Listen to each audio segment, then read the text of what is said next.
تھوڑے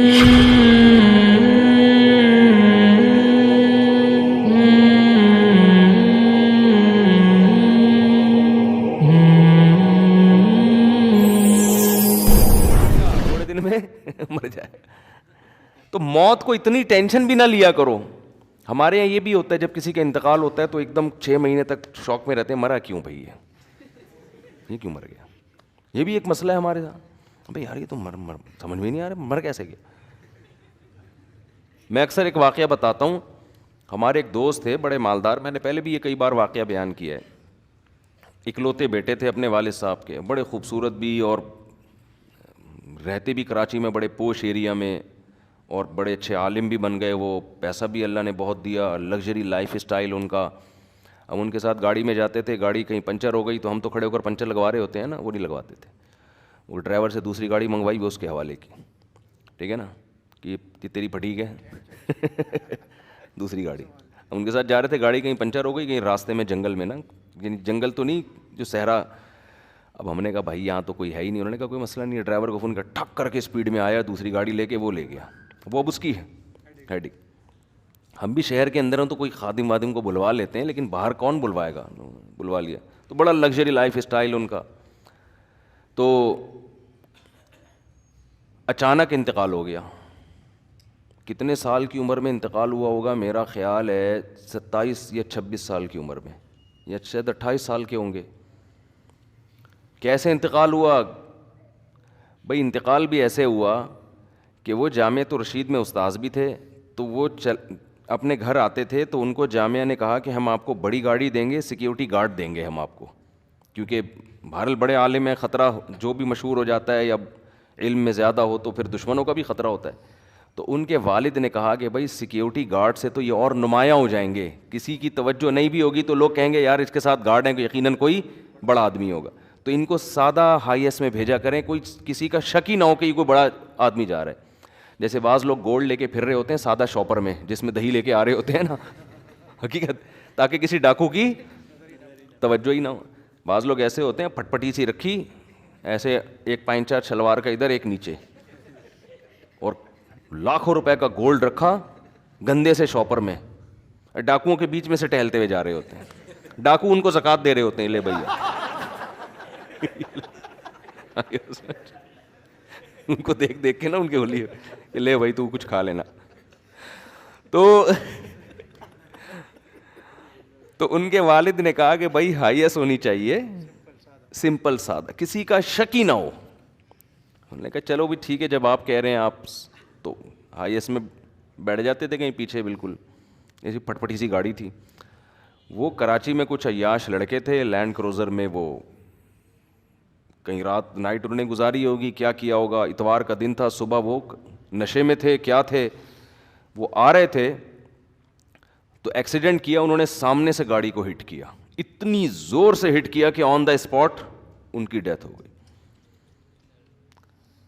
تو اب دیکھو عجیب, یعنی اتنا ایک صحت مند آدمی اور اتنے 1000 گز کے بنگلے میں رہنے والا, اور اتنا دین بھی دنیا بھی, دونوں چیزیں جمع ہو جائیں تو یہ تو بڑی نعمت ہے نا.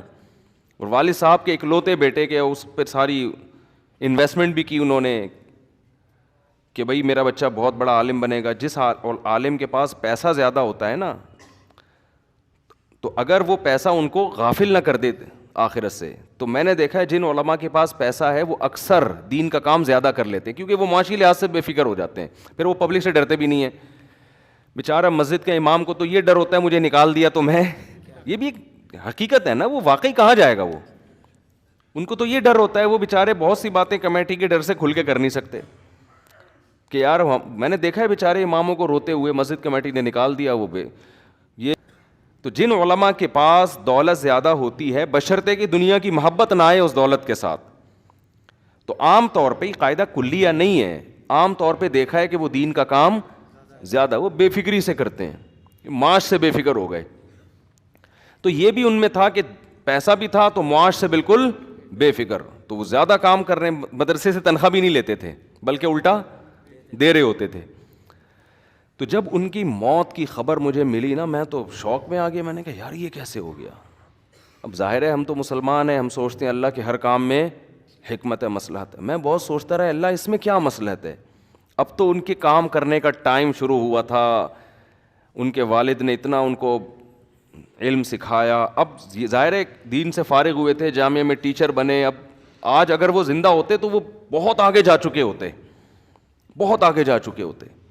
یعنی ملک کے بڑے بڑے علاموں میں ان کا شاید شمار ہوتا, کیونکہ بہت بچپن سے ہی صحیح لائن پہ لگ گئے نا. ٹائم ویسٹ نہیں کرتے تھے, ہم نے نہیں کبھی دیکھا فالتو بیٹھے ہوئے ان کو. جب بھی بیٹھیں گے کوئی کام, حتیٰ کہ دوستوں کی محفل بھی ہے نا تو گپ شپ کے دوران بھی پھر وہ اپنا کام بھی نمٹاتے رہتے تھے بیٹھ کے. ٹائم ویسٹ نہیں. جب ان کی ڈیتھ ہوئی ہے تو اس وقت بھی وہ ایک دعا کی کتاب ہے وہ اپنا معمول ایک پورا کر رہے تھے. میں اتنا پریشان ہوا, میں نے کہا یار یہ اس میں اللہ کی کیا مصلحت ہے. بچے چھوٹے چھوٹے یتیم ہو گئے ان کے. تو میرے ذہن میں ایک جواب آیا, میں نے کہا اس میں یہ اللہ نے بتایا ہے کہ کوئی بھی کسی بھی ٹائم مر سکتا ہے بھائی, ٹھیک ہے نا. جب اللہ نے کسی کو مارنا ہوگا تو ہم سے پوچھ کے نہیں مارے گا کہ بتاؤ مناسب ہے یا نہیں ہے. تو میں نے کہا اتنا قیمتی آدمی جو ہر لحاظ سے کامل, اور اس کی ضرورت ہم سے بھی زیادہ تھی زندہ رہنے کی, ہم تو وہ اس لیول کے نہیں تھے. ہم نے کہا یار ان کو زیادہ زندہ رہنے کی ضرورت ہے. اللہ نے جب وہ ایک دم سے, اور ان کے تو بچنے کے اسباب کے لیے ہم نے ہائیسٹ کا انتظام کیا تھا نا, کہ تاکہ کوئی ٹارگٹ کلر ان کو نشانہ نہ بنائے. وہ ہائیسٹ ہی ان کی موت کا سبب بنی, کیونکہ اگر وہ کوئی مضبوط گاڑی ہوتی تو شاید بھائی ریوو یا ویگو ٹائپ کی کوئی گاڑی ہوتی تو آگے اس کا بونٹ اتنا بڑا ہوتا ہے کہ اس میں حادثے کا امکان کم ہوتا ہے. اور ہائیسٹ کو اگر لینڈ کروزر یا ریوو یا ویگو جیسی گاڑی ہٹ کرے گی وہ تو کچومڑ بن جائے گی نا 2 منٹ میں. تو وہی گاڑی جو ان کی زندگی کا ذریعہ سمجھ کے ان کو دی گئی تھی, وہی گاڑی ان کی موت کا سبب بن گئی. تو ہم نے بھی اتنی موتیں دیکھی, آپ نے بھی دیکھی ہوں گی بھائی. کوئی بھی کسی بھی ٹائم پہ اس دنیا سے جا سکتا ہے.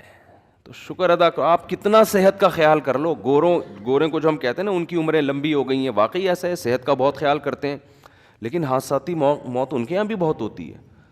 میرے تو ڈاکٹروں سے بھی رابطے ہیں نا, یورپ میں کچھ جاننے والے ڈاکٹر ہیں, وہ بتاتے ہیں کہ ہم خود پریشان ہوتے ہیں بھائی اس کو ہوا کیا ہے. یعنی ایک آدمی کینسر سے بچنے کے تمام اسباب اختیار کرتا ہے, انتہائی خطرناک قسم کے کینسر میں موت ہوتی ہے اس کی. میں نے کینسر اسپیشلسٹ سے پوچھا, میں نے کہا بھائی جب کینسر سے بچنے کے تمام اسباب ایک آدمی اختیار کر رہا ہے, نہ وہ سگریٹ پی رہا ہے, نہ وہ کچھ اور کر رہا ہے, کوئی ایسا کام جو کینسر کا ذریعہ ہے, پھر کیسے ہو گیا؟ انہوں نے کہا کچھ پتہ نہیں ہوتا, ہوا سے کوئی جرثومہ اٹھ کے اندر چلا جائے. کب تک کیسے بچے گا آدمی؟ کورونا میں دیکھ لیں کتنے لوگوں نے اپنے آپ کو آئسولیٹ کیا, اتنا بچایا نا کہ, لیکن کورونا پتہ نہیں کہاں سے اڑ کے ان کی ناک میں پہنچا اور مار دیا ان کو, مر بھی گئے وہ. احتیاط تو کرنی ہے, بے احتیاطی تو شریعت میں جائز نہیں ہے, لیکن ہوگا وہی جو کون چاہے گا, اللہ چاہے گا. ہمارے جسم پہ ہماری حکومت